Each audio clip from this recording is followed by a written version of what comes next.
Hello friends, আজকে আমি তিলের নাড়ু তৈরি করব।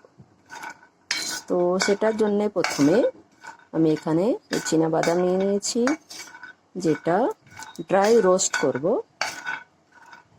শুকনো খোলা আগে এটাকে ড্রাই রোস্ট করে নেব। দেখুন, বাদাম হয়ে গেছে। এবারে তিল নিয়ে নিয়েছি, সাদা তিল। সাদা তিলও আমি শুকনো খোলাতে একটু ভেজে নেব। আওয়াজ পাচ্ছেন নিশ্চয়ই, পটপট পটপট করে আওয়াজ আসছে। তো বেশি ভাজবানি আমাদের। এই যে বাদাম হয়ে গেছে, আর এক বাদামটা,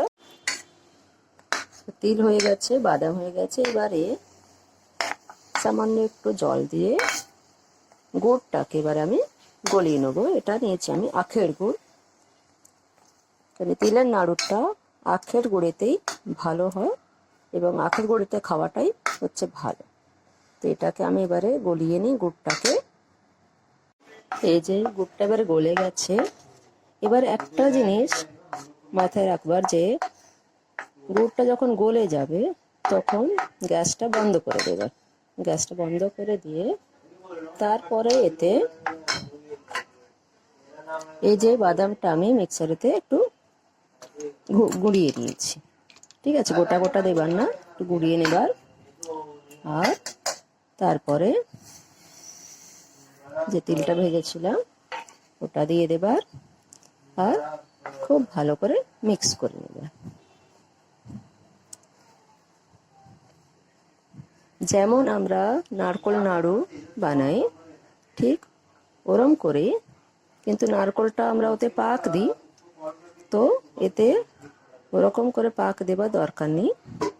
শুধু গুড়টা গলে গেলে এটাকে মিক্স করবা।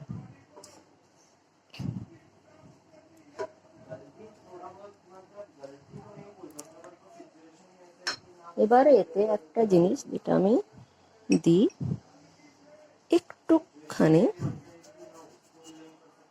সল্ট, একটু নুন এতে অ্যাড করে দিই। এবারে এটা মিক্স হয়ে গেছে।